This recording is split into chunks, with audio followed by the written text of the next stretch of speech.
नमस्कार। DD news पर आप देखना शुरू कर चुके हैं समाचारों का बुलेटिन। मैं हूं लाल चंद्र सिंह। देखेंगे अगले आधे घंटे में देश और दुनिया की तमाम बड़ी खबरें, लेकिन सबसे पहले इस समय की हेडलाइंस। दुनिया के सामने भारत पाकिस्तान के आतंकी चेहरे को करेगा बेनकाब। 7 सर्वदलीय प्रतिनिधिमंडल अलग अलग देशों का करेगा दौरा।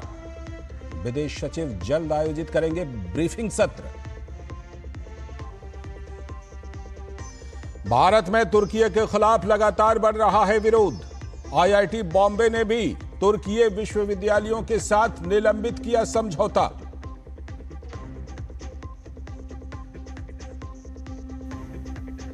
केंद्रीय गृह मंत्री अमित शाह ने अहमदाबाद में सहकारिता सम्मेलन में लिया हिस्सा। सहकारिता को बताया देश की रीढ़। सेना के प्रति सम्मान दर्शाने के लिए तिरंगा यात्रा में लिया भाग।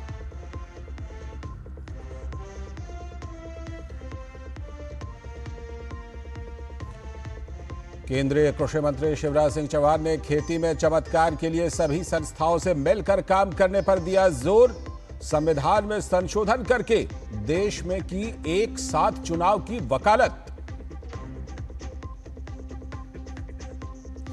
हैदराबाद में एक इमारत में लगी भीषण आग के कारण 17 लोगों की मौत, दर्जनों घायल। प्रधानमंत्री नरेंद्र मोदी ने जताया दुख। पीएम राष्ट्रीय राहत कोष से मुआवजे का ऐलान।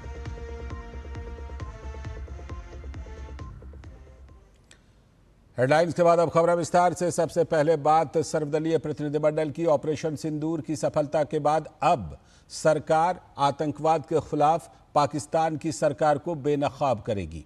विदेश सचिव विक्रम मिस्री विदेश यात्रा पर जाने वाले 7 प्रतिनिधिमंडलों को ब्रीफिंग देंगे। 7 प्रतिनिधिमंडलों को 2 चरणों में ब्रीफिंग दी जाएगी। विदेश सचिव विक्रम मिस्री संसद भवन में प्रतिनिधिमंडलों को ये ब्रीफिंग देने वाले हैं। सर्वदलीय प्रतिनिधिमंडल जल्द ही दुनिया के अलग अलग देशों का दौरा करेगा। इन प्रतिनिधिमंडलों की यात्रा 23 से लेकर 25 मई के बीच आरंभ होने की संभावना है।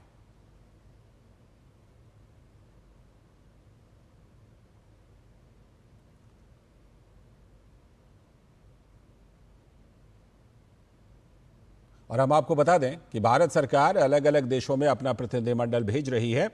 One mission one message one Bharat के तहत सांसदों, नेताओं और राजनयिकों के 7 प्रतिनिधिमंडल दुनिया भर में जाकर आतंकवाद के मुद्दे पर भारत का पक्ष रखेंगे और पाकिस्तान को घेरने की कोशिश करेंगे।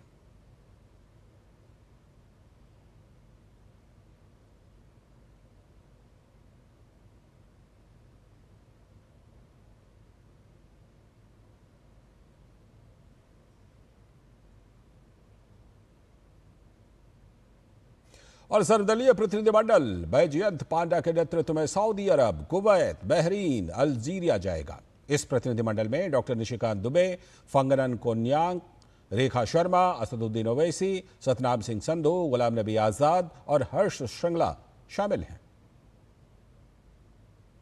और सर्वदलीय प्रतिनिधिमंडल सुप्रिया सुले के नेतृत्व में मिस्र, कतर, इथियोपिया और दक्षिण अफ्रीका जाएगा। इस प्रतिनिधिमंडल में राजीव प्रताप रूडी, विक्रमजीत सिंह साहनी, मनीष तिवारी, अनुराग सिंह ठाकुर, लावू श्रीकृष्ण देवरायलू, आनंद शर्मा, वे मुरलीधरन और सैयद अकबरुद्दीन शामिल हैं। वहीं संजय कुमार झा के नेतृत्व में सर्वदलीय प्रतिनिधिमंडल इंडोनेशिया, मलेशिया, कोरिया गणराज्य, जापान और सिंगापुर जाएगा। इस प्रतिनिधिमंडल में अपराजिता सारंगी, यूसुफ पठान, ब्रिजलाल, जॉन ब्रिटास, प्रदान बरुआ, डॉक्टर हेमंत जोशी, सलमान खुर्शीद और मोहन कुमार शामिल हैं। श्रीकांत एकनाथ शिंदे के नेतृत्व में सर्वदलीय प्रतिनिधिमंडल यूएई, लाइबेरिया, कांगो और सियरा लियोन जाएगा। इस प्रतिनिधिमंडल में बांसुरी स्वराज, ईटी मोहम्मद बशीर, अतुल गर्ग, सस्मित पात्रा, मनन कुमार मिश्रा, एसएस अहलुवालिया और सुजान चिनॉय शामिल हैं। वहीं रविशंकर प्रसाद के नेतृत्व में सर्वदलीय प्रतिनिधिमंडल यूके, फ्रांस, जर्मनी, यूरोपीय संघ, इटली और डेनमार्क जाएगा। इस प्रतिनिधिमंडल में दग्गुबती पुरंदेश्वरी, गुलाम अली खटाना, प्रियंका चतुर्वेदी, अमर सिंह, समेक भट्टाचार्य, एमजे अकबर और पंकज सरन शामिल हैं। शशि थरूर के नेतृत्व में सर्वदलीय प्रतिनिधिमंडल अमेरिका, पनामा, गियाना, ब्राजील और कोलंबिया जाएगा। इस प्रतिनिधिमंडल में शांभवी, सरफराज अहमद, जीएम हरीश बालयोगी, शशांक मणि त्रिपाठी, भुवनेश्वर कलिता, मिलिंद मुरली देवड़ा, तरनजीत सिंह संधू और तेजस्वी सूर्या शामिल हैं। कनिमोझी करुणानिधि के नेतृत्व में जो सर्वदलीय प्रतिनिधिमंडल स्पेन, ग्रीस, स्लोवेनिया, लातविया और रूस जा रहा है, इस प्रतिनिधिमंडल में राजीव राय, मियां अल्ताफ अहमद, कैप्टन ब्रजेश चौटा, प्रेमचंद गुप्ता, अशोक कुमार मित्तल, मनजीव सिंह पुरी और जावेद अशरफ शामिल हैं। और बीजेटी के सांसद सस्मित पात्रा ने सर्वदलीय प्रतिनिधिमंडल का हिस्सा बनने पर उत्साह जताया है। इसे उन्होंने गौरव की बात बताई। उन्होंने कहा कि पाकिस्तान की सच्चाई दुनिया तक पहुंचनी चाहिए। यह अभियान भारत की आवाज को और बुलंद करेगा।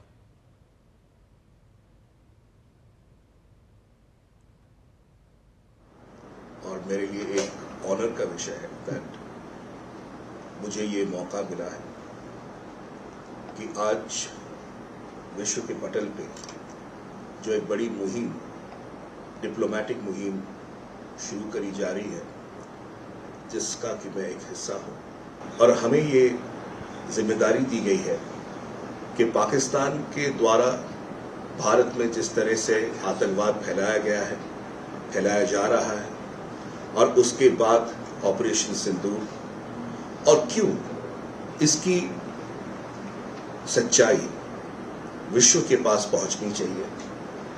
और ये एक बहुत अच्छा अवसर है सारे विश्व को बताने के लिए। पर जब राष्ट्र की बात आती है, हम सब एक हैं। और सैन्य मामलों के जानकार और न्यूयॉर्क स्थित मॉडर्न वॉर इंस्टीट्यूट में अर्बन वॉरफेयर स्टडीज के प्रमुख जॉन स्पेंसर ने ऑपरेशन सिंदूर के दौरान भारत द्वारा इस्तेमाल किए गए स्वदेशी काउंटर ड्रोन प्रणाली D4S की तारीफ की है। जॉन स्पेंसर ने भारत के D4S यानी स्वदेशी ड्रोन डिटेक्ट, डिटर और डिस्ट्रॉय सिस्टम की तारीफ की। उन्होंने कहा कि भारत के इस प्रभावशाली काउंटर ड्रोन सिस्टम ने हालिया पाकिस्तान के तुर्की ड्रोन के हमलों को बेअसर करने में काफी अहम भूमिका निभाई है। उन्होंने भारत में बने इस प्रभावी एंटी ड्रोन सिस्टम से प्रभावित होकर अमेरिका को भी नसीहत दे डाली है। उन्होंने एक्स पर अपने सोशल मीडिया पोस्ट में लिखा कि हमारी अमेरिकी दक्षिणी सीमा पर प्रभावी काउंटर ड्रोन की आवश्यकता है। इससे पहले भी जॉन स्पेंसर ने भारत के ऑपरेशन सिंदूर को एक निर्णायक जीत बताया था।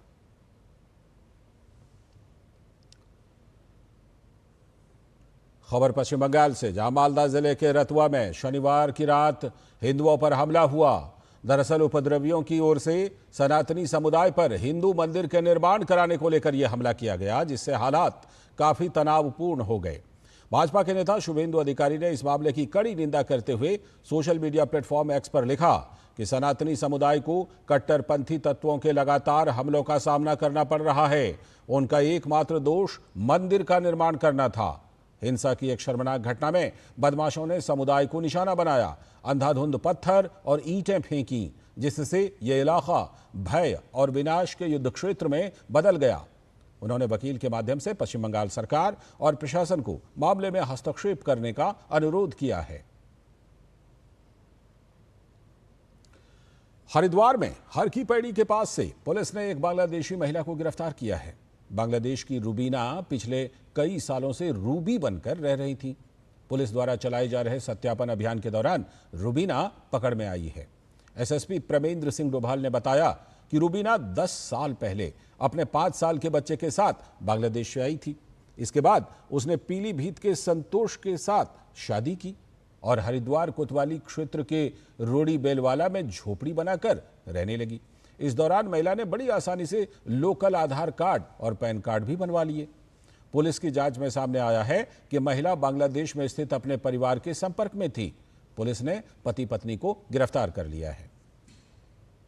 हरिद्वार हर की पैड़ी क्षेत्र के आसपास जो लोग रह रहे हैं, उसके आसपास जो लोग झुग्गी झोपड़ी बना के रहते हैं, उनका एक वेरिफिकेशन ड्राइव अभी चलाया गया था, जिसमें कुछ संदिग्ध लोगों को पहचान की गई थी। उसमें एक महिला जिसका नाम रूबी है, उसका यहाँ का नाम उसने रूबी रखा था, जबकि उसका एक्चुअल नाम रूबीना है, जो बांग्लादेश से करीब 10 वर्ष पूर्व यहाँ आई थी, उसके कुछ परिजनों के बारे में भी अभी हमें जानकारी मिली है और एक अच्छी कार्रवाई करते हुए इन लोगों को आइडेंटिफाई किया गया है। आगे की जो कार्रवाई है, वैधानिक कार्रवाई, वो की जा रही है। इसके साथ और भी जो लोग बांग्लादेश से आए थे उनकी हम लोगों ने कुछ शॉर्टलिस्ट किया है, जो अभी अन्य प्रांतों में रह रहे हैं। मुझे उम्मीद है अन्य लोगों के बारे में भी इसमें पहचान हो जाएगी। आगे की खबरों में भारत में तुर्की के खिलाफ विरोध लगातार बढ़ता जा रहा है। देश के बड़े शिक्षण संस्थान तुर्की के साथ अपने समझौते रद्द कर रहे हैं। भारतीय प्रौद्योगिकी संस्थान बॉम्बे ने भी तुर्की विश्वविद्यालयों के साथ अपना समझौता निलंबित कर दिया है। आईआईटी बॉम्बे ने कहा कि तुर्की से जुड़ी वर्तमान भू राजनीतिक स्थिति के कारण यह फैसला लिया गया है।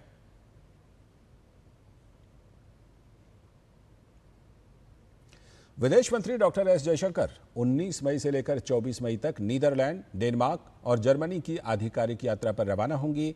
जयशंकर इस दौरान इन देशों के शीर्ष नेताओं और विदेश मंत्रियों से मुलाकात कर द्विपक्षीय सहयोग, व्यापार, प्रौद्योगिकी और आपसी हित के क्षेत्रीय और वैश्विक जैसे अहम मुद्दों पर चर्चा करेंगे।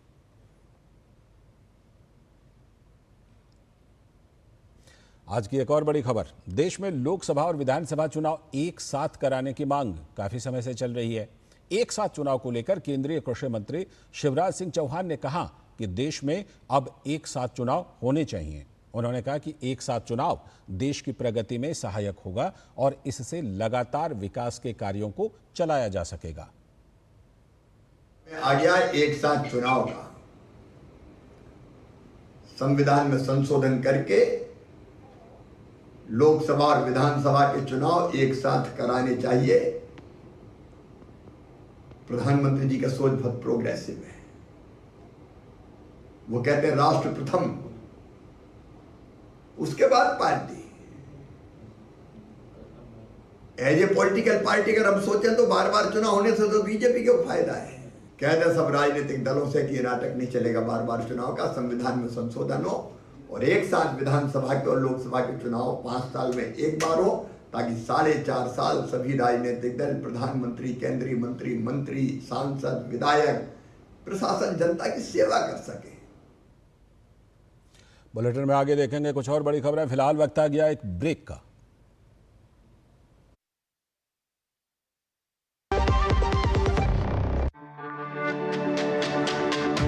मेरी पसंद, मेरी पसंद, मेरी पसंद, मेरी पसंद, हमारी पसंद, हम सबकी पसंद। मजबूत देश का मजबूत सरिया हो गया स्टील। जो लक्ष्य चुना था समझ आने लगा है। जीएलए यूनिवर्सिटी, उच्च लक्ष्य की निश्चित प्राप्ति। स्वागत है ब्रेक के बाद।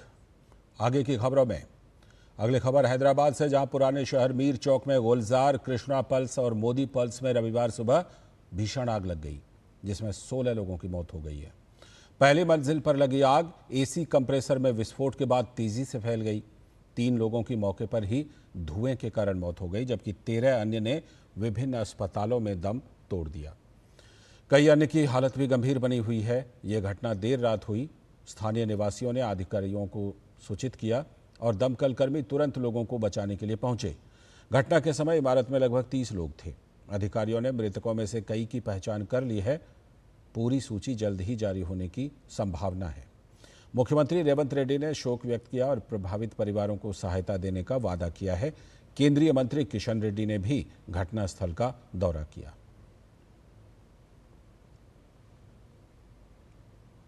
और प्रधानमंत्री नरेंद्र मोदी ने हैदराबाद में आग लगने की घटना पर दुख जताया है। प्रधानमंत्री ने एक्स पर कहा, तेलंगाना के हैदराबाद में आग लगने की घटना में लोगों की मौत से बहुत दुखी हूं। जिन लोगों ने अपने प्रियजनों को खो दिया है, उनके प्रति संवेदना, घायलों के जल्द स्वस्थ होने की कामना करता हूं। प्रधानमंत्री राष्ट्रीय राहत कोष से प्रत्येक मृतक के परिजनों को 2 लाख रुपए की अनुग्रह राशि देने की घोषणा की गई है। वहीं घायलों को 50,000 रुपए दिए जाएंगे। और अब बात तिरंगा यात्रा की।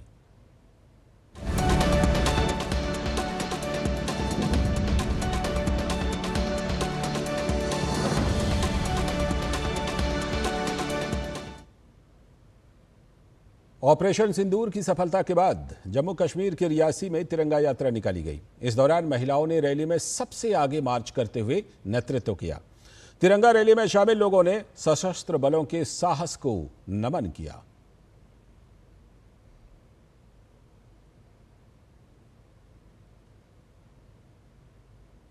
और जम्मू कश्मीर के शोपियां में भी ऑपरेशन सिंदूर की सफलता को लेकर तिरंगा यात्रा निकाली गई। तिरंगा रैली बटपोरा से शुरू हुई और शोपियां के घंटा घर पर समाप्त हुई। इसका नेतृत्व भाजपा नेता और जम्मू कश्मीर वक्फ बोर्ड के कार्यकारी सदस्य जावेद अहमद कादरी ने किया। इस दौरान भाजपा कार्यकर्ताओं ने भी तिरंगा रैली में बढ़ चढ़कर हिस्सा लिया।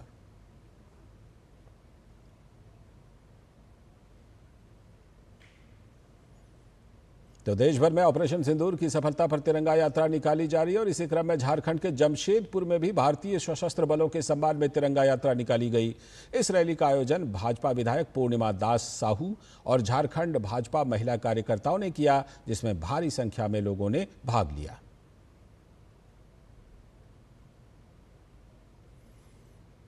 और ऑपरेशन सिंदूर की सफलता पर देश भर में तिरंगा यात्रा निकाली जा रही है और इसी क्रम में महाराष्ट्र के नागपुर में भी तिरंगा शौर्य सम्मान यात्रा निकाली गई, जिसमें राज्य के मुख्यमंत्री देवेंद्र फडणवीस भी शामिल हुए। इस दौरान लोगों में काफी उत्साह नजर आया। इस दौरान मुख्यमंत्री देवेंद्र फडणवीस ने कहा कि जिस तरह से सेना ने ऑपरेशन सिंदूर में अपना पराक्रम दिखाया है, पूरे देश की जनता सेना के साथ खड़ी है, प्रधानमंत्री के संकल्प के साथ खड़ी है। फडणवीस ने कहा कि यह तिरंगा यात्रा सिर्फ शहरों में ही नहीं बल्कि पंचायतों में भी निकाली जाएगी।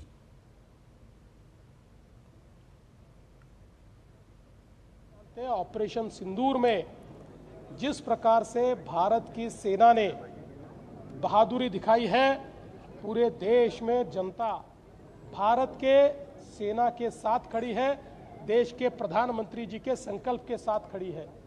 और यहाँ पर भी हम लोगों ने यह तय किया कि केवल शहरों में नहीं तो पंचायतों में भी तिरंगा यात्रा निकलेगी। पंचायत के लोग भी सेना को धन्यवाद देना चाहते हैं। और तेलंगाना के हैदराबाद में सिटीजन्स फॉर नेशनल सिक्योरिटी के बैनर तले तिरंगा यात्रा निकाली गई। इस रैली में पूर्व उपराष्ट्रपति एम वेंकैया नायडू, केंद्रीय कोयला एवं खाद्य मंत्री जी किशन रेड्डी के साथ कई प्रमुख हस्तियों ने भी भाग लिया। इस रैली का आयोजन हुसैन सागर झील के टैंक बंड पर किया गया। इस मौके पर केंद्रीय मंत्री जी किशन रेड्डी ने कहा कि ऑपरेशन सिंदूर में हमारी सेना ने संघर्ष करके देश को विजय पथ पर लाया है। सेना को धन्यवाद और अभिनंदन करने के लिए यह यात्रा निकाली गई है।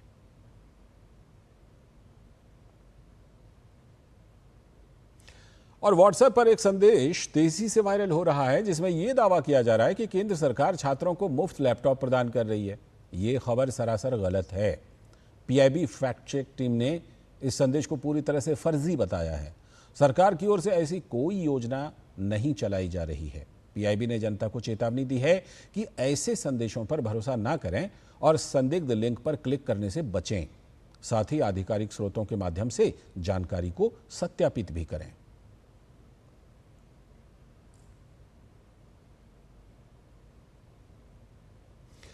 और अब बात नए पोप की। नए पोप लियो 14 का आज वेटिकन सिटी के सेंट पीटर स्क्वायर में शपथ ग्रहण किया गया। इस शपथ ग्रहण समारोह में शामिल होने के लिए दुनिया भर के तमाम नेता वेटिकन सिटी पहुंचे।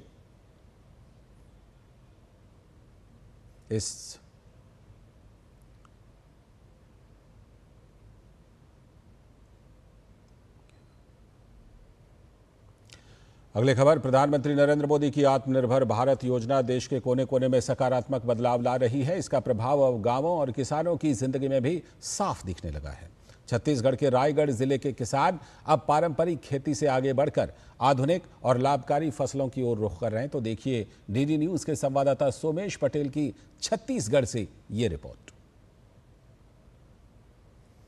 छत्तीसगढ़ के रायगढ़ जैसे इलाकों में पानी की समस्या के कारण धान की खेती चुनौतीपूर्ण होती जा रही थी। अधिक पानी और लागत के चलते किसान लंबे समय से परेशान थे, लेकिन अब किसानों को सूरजमुखी की खेती ने एक नया रास्ता दिखाया है। कम पानी में तैयार होने वाली ये फसल मुनाफा देने के साथ साथ आत्मनिर्भरता की दिशा में भी अहम भूमिका निभा रही है।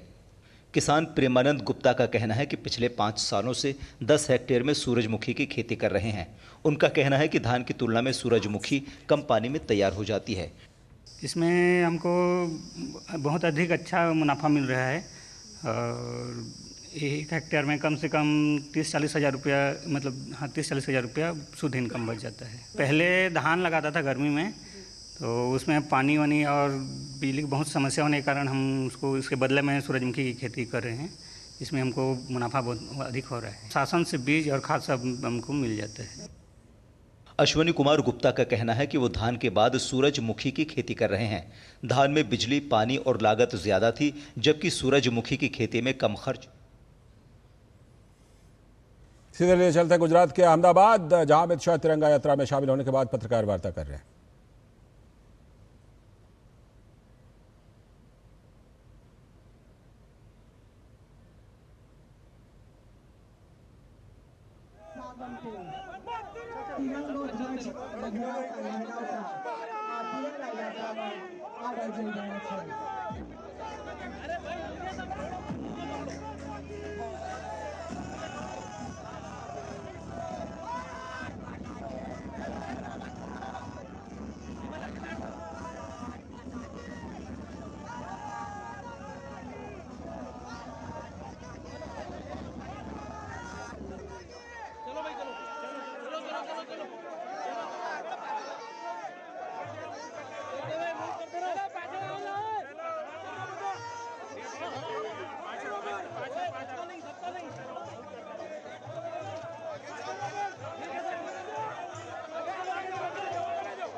घर कब आओगे, घर कब आओगे, लिखो कब आओगे, तो मिलने है सुना सुना है।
वही थोड़ी दूर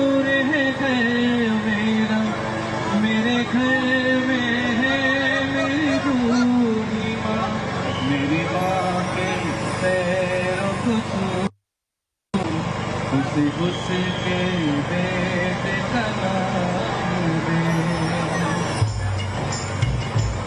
एक दिल वाली हवा जरा मेरे पास तो मेरे दिल रुबा, मेरी माँ को मेरा प्यार करके उन्हें जाके तो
प्रसारण देख रहे हैं जहां पर केंद्रीय गृह मंत्री अमित शाह तिरंगा यात्रा में शामिल हो रहे हैं। हमारी संवाददाता मेघना देव हमारे साथ जुड़ी हुई है इस खबर पर। मेघना, अमित शाह खास तौर पर पहुंचे हुए हैं इस तिरंगा यात्रा में शामिल होने के लिए। ये तिरंगा यात्रा साणंद में कहां से कहां तक निकाली जा रही है और क्या कुछ इस तिरंगा यात्रा में खासियत, क्योंकि हम देख रहे हैं देशभक्ति के तराने गूंज रहे हैं इसमें। बिल्कुल लालचंद्र, देखिए ये जो यात्रा है ये साणंद में हो रही है। एक तरीके से ये जो क्षेत्र है ये गृह मंत्री अमित शाह का लोकसभा क्षेत्र है गांधीनगर, और यहाँ पर इस यात्रा को निकाला जा रहा है। भारी संख्या में, हमारे विजुअल्स में भी आप देख सकते हैं कि भारी संख्या में लोग इस यात्रा में जुटे हैं। ना केवल आम लोग जुड़े हुए हैं, उसके साथ ही पुलिस के भी कई लोग इसमें शामिल हुए हैं। तो ये हम देख सकते हैं कि काफी बड़ी संख्या में ना केवल गुजरात में बल्कि देश भर में तिरंगा यात्रा किस तरीके से किया जा रहा है और किस तरीके से लोग वॉलंटरीली इसमें शामिल हो रहे हैं।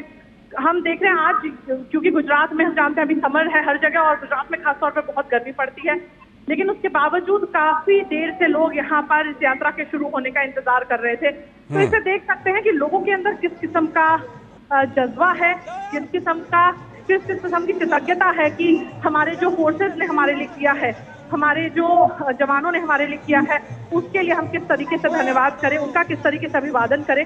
तो ये साफ तौर पर यहाँ लोगों में नजर भी आता है।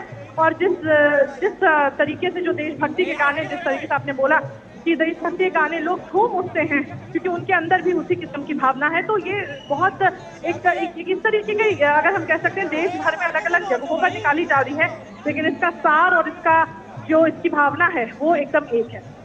जी बिल्कुल मेघना, ये तस्वीरें बता रही हैं गृह मंत्री अमित शाह बिल्कुल पैदल और पूरे जोशो खरोश के साथ इस तिरंगा यात्रा में शामिल हो रहे हैं। गुजरात में, अहमदाबाद में और गुजरात के अलग अलग हिस्सों में ये तिरंगा यात्रा का सिलसिला चल रहा है। कौन कौन से बड़े नाम इस तिरंगा यात्रा में शामिल हो रहे हैं गुजरात सरकार की तरफ से, क्योंकि तस्वीरों में शायद हर्ष सिंह भी दिख रहे हैं जो कि वहां के गृह मंत्री हैं। जी, और देखिए ये हम ये भी कह सकते हैं कि कई जगहों पर लोगों ने भी वॉलंटरीली, ना केवल अगर हम देखें कि एक ऑर्गेनाइज करके कई ऑर्गेनाइजेशंस भी तिरंगा यात्रा में जुड़ रहे हैं। जैसे हम कुछ दिन पहले भुज में थे, वहां तिरंगा यात्रा निकाली गई 15 तारीख को, तो वहां पर जो लोग मौजूद थे वो कई योगा कम्युनिटी से आ रहे हैं, कोई अलग अलग जो वहाँ के जो लोकल कम्युनिटीज हैं, कच्छ की, भुज की, वहाँ से लोग आ रहे थे। तो एक तरीके से हम देख सकते हैं यहाँ पर जब ऐसी भावना जोड़ती है पूरे देश को, तो कोई भी व्यक्ति यहाँ मतलब बड़ा या छोटा नहीं होता है, हर एक व्यक्ति उसी भावना के साथ जुड़ रहा है। तो जो तस्वीरों में दिख रहा है लालचंद, वो मैं कह सकती हूँ केवल 10% आपको ये ऊर्जा का संचार कर रहा है। जो हम यहाँ पर अभी प्रत्यक्ष रूप से यहाँ पर देख रहे हैं, उसकी भावना और उसका जोश बेशक अलग ही है। और खास तौर पर ऑपरेशन सिंदूर की बात करें तो ये भारत के इतिहास में जाएगा, क्योंकि जिस तरीके से ना केवल हमारे फोर्सेस ने इसमें बेहतरीन अपना जो प्रिसीजन है और अपना जो इनका स्किल है उसको दिखाया, अपने जज्बे को, अपनी ब्रेवरी को दिखाया। लेकिन उसके बाद जिस तरीके का प्रतिसाद मिला है भारत की जनता की तरफ से, वो एक ऐसा एस्पेक्ट है जो भी इसके साथ इतिहास में जाएगा। क्योंकि हम देख रहे हैं देश के कोने कोने से एक ही आवाज उठ रही है कि ऑपरेशन सिंदूर के लिए हम अपने जवानों का धन्यवाद करते हैं, उनका अभिवादन करते हैं, उनके सामने नतमस्तक होते हैं। तो ये एक जो फीलिंग है वो साफ तौर पर हर जगह इनकी आवाज गूंज रही है। और देखिए लालचंद जी, जिस तरीके से हम जानते हैं कि कई ऐसे इनिशिएटिव्स अब लिए जा रहे हैं ताकि भारत आतंकवाद का पर्दाफाश कर सके पूरी तरीके से। ना केवल हम देखें तो हम एक्शन ले उसके खिलाफ, बल्कि जो आतंकवाद की इंडस्ट्री चला रहे हैं जो देश प्रॉक्सी वॉर कर रहे हैं, उनको भी अब हम बेनकाब करने के लिए इनिशिएटिव ले रहे हैं। और जिस तरीके से हम अभी चर्चा कर रहे थे कुछ समय पहले कि जो सांसदों का दल जाने वाला है अलग अलग देशों में, वो भी इसके एक बहुत बड़ा इनिशिएटिव है इसी के एस्पेक्ट में। तो ये देख सकते हैं कि अब हम ना केवल, क्योंकि देश की जनता तो एकजुट खड़ी ही है, लेकिन अब हम जाके ट्रांसपेरेंट तरीके से सबूत के साथ ये पेश करने वाले हैं कि देखिए आतंकवाद का ये चेहरा है और इस तरीके से हमने आतंकवाद के खिलाफ लड़ाई लड़ी है। और दूसरी बात, ये ऐसे देश हैं जो टेरर इंडस्ट्री चलाने वालों को सपोर्ट कर रहे हैं। तो बहुत एस्पेक्ट है, कई पहलू हैं हर तरफ से। अब हम देख सकते हैं चौतरफा वार है आतंकवाद के खिलाफ भारत की तरफ से। इस तिरंगा यात्रा की तरह से बोल रहे, जिसमें देश की भावना दिख रही है कि देश आतंकवाद के खिलाफ एकजुट चला है, एक देश हमारे जवानों के साथ एकजुट होकर खड़ा है। या फिर अगर हम बात करें कि जो संसदीय दल जाने वाला है, या हम बात करें कि हम लगातार कह रहे हैं कि हम पाकिस्तान को हमने प्रोबेशन पे रखा है, पाकिस्तान पर हम नजर गड़ाए हुए हैं कि वो कैसी हरकतें करता है, या फिर हम ऑपरेशनल प्रिपेयर्डनेस की बात करें, हमारी इंडिजिनस कैपेबिलिटीज की बात करें, तो चौतरफा मार पूरी तरीके से आतंकवाद के खिलाफ नजर आ रही है। देश की बात करें या विश्व स्तर पर बात करें, जो भारत की कोशिश है। मेघना, केंद्रीय गृह मंत्री अमित शाह कल भी गुजरात के दौरे पर थे। उन्होंने कई विकास परियोजनाओं का उद्घाटन किया, लेकिन वहां पर भी उन्होंने ऑपरेशन सिंदूर के बारे में विस्तार से बात की, पाकिस्तान को कड़ी चेतावनी दी। आज तिरंगा यात्रा में शामिल हो रहे हैं केंद्रीय गृह मंत्री के। और क्या क्या कार्यक्रम है गुजरात में इस बार, क्योंकि वो शायद पत्रकार वार्ता भी करने वाले हैं इस तिरंगा यात्रा के बाद। मेघना से लगता है फिलहाल संपर्क हमारा टूट गया है, लेकिन ये जो तस्वीरें आप देख रहे हैं, ये गुजरात के साणंद से आप देख रहे हैं तिरंगा यात्रा की तस्वीरें, जिसमें केंद्रीय गृह मंत्री अमित शाह तिरंगा यात्रा में पूरे जोश के साथ, पूरे उत्साह के साथ शामिल हो रहे हैं। और विराट जनसमूह उमड़ पड़ा है इस तिरंगा यात्रा में। वहां पर सभी लोग, जो आम लोग हैं, वो भी पूरी देशभक्ति की भावना के साथ इस तिरंगा यात्रा में उमड़ पड़े हैं। जैसा कि आप जानते हैं कि पूरे देश में, देश के कोने कोने में ये तिरंगा यात्रा निकाली जा रही है।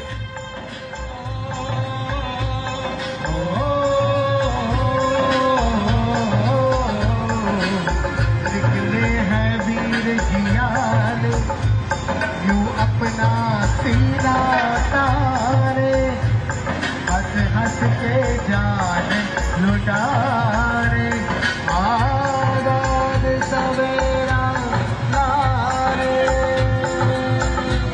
मर के कैसे जीते हैं इस दुनिया को बतलाने, तेरे लाल जले हैं माए अब तेरे लाज बचाने। मर के कैसे जीते। एक बार फिर से हमारे संवाददाता मेघना देव हमारे साथ जुड़ चुकी है। मेघना, हमने ये जानना चाहा था कि केंद्रीय गृह मंत्री अमित शाह कल भी गुजरात के दौरे पर थे। उन्होंने विकास कार्यों का उद्घाटन, शिलान्यास किया था, लेकिन वहां पर भी ऑपरेशन सिंदूर पर काफी देर तक जमकर बोले थे, पाकिस्तान को कड़ी चेतावनी दी थी। आज तिरंगा यात्रा में शामिल हो रहे हैं, क्या कुछ और प्रोग्राम है केंद्रीय गृह मंत्री अमित शाह का? देखिए, अभी उनके लगातार कई कार्यक्रम हैं जो उनके लोकसभा क्षेत्र में हैं। अभी तिरंगा यात्रा में शामिल होने के पहले ही उन्होंने डेवलपमेंटल प्रोजेक्ट और ऐसे कार्यक्रम हैं इस लोकसभा क्षेत्र के, उनमें शिरकत की है। और कल भी जिस कार्यक्रम की आप बात कर रहे थे, उसमें भी कई सौ करोड़ रुपए के जो डेवलपमेंटल प्रोजेक्ट्स हैं गांधीनगर क्षेत्र के लिए, इस लोकसभा क्षेत्र के लिए, तो उसका उन्होंने खातमुहूर्त किया था। उसके साथ ही जिस तरीके से लालचंद आप मुझे पूछ रहे थे कि कल जो संदेश दिया है गृह मंत्री अमित शाह ने, उन्होंने कई एक तुलना भी की है एक तरीके से कि किस तरीके से भारत का जो आतंकवाद के खिलाफ प्रहार है वो लगातार तीव्र से तीव्र होता जा रहा है। पहले उन्होंने कहा कि जैसे उरी में टेररिस्ट अटैक हुआ तो भारत ने एक रिस्पॉन्स दिया जिसमें सर्जिकल स्ट्राइक किया। उसके बाद बात करें तो पुलवामा अटैक हुआ जिसमें एयर स्ट्राइक किया गया। उसके बाद अगर बात करें तो जिस तरीके से पहलगाम हुआ और आतंकवाद के हेडक्वार्टर डिस्ट्रॉय किए गए ऑपरेशन सिंदूर में, उन्होंने ये बात को कहा कि विश्व भर के सिक्योरिटी एक्सपर्ट इस बात को ऑपरेशन सिंदूर को जब एनालाइज करते हैं तो वो उनको एक तरीके का अचंभा लगता है। तो इससे ही पता चलता है कि हमारा प्रिसीजन, तीव्रता, आतंकवाद के खिलाफ लड़ाई का जो हमारा संकल्प है वो कितना, उसका प्रहार कितना तीव्र होता जा रहा है लगातार। जब जब हमें आतंकवाद के खिलाफ खड़ा होना पड़ रहा है, हम उतनी ही तेजी से या उससे ज्यादा तेजी से हम प्रहार कर रहे हैं। और वो साफ तौर पर यह भी कहा है कि गृह मंत्री अमित शाह ने कि पहलगाम टेरर अटैक को भारत ने उसका बदला लिया है इस तरीके से कि जैसे मोहम्मद और लश्कर ए तैयबा के हेडक्वार्टर डिस्ट्रॉय कर दिए, पूरी तरीके से नेस्तनाबूद कर दिया, और उसके साथ ही पाकिस्तान के टेररिस्ट ने जिन्होंने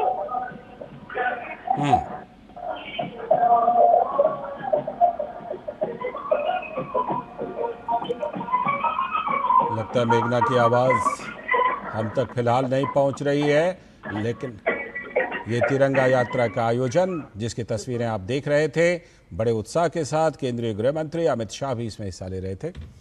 और फिलहाल इस बुलेटिन में इतना ही, लेकिन डीडी न्यूज़ पर खबरों और कार्यक्रमों का सिलसिला लगातार जारी है। नमस्कार।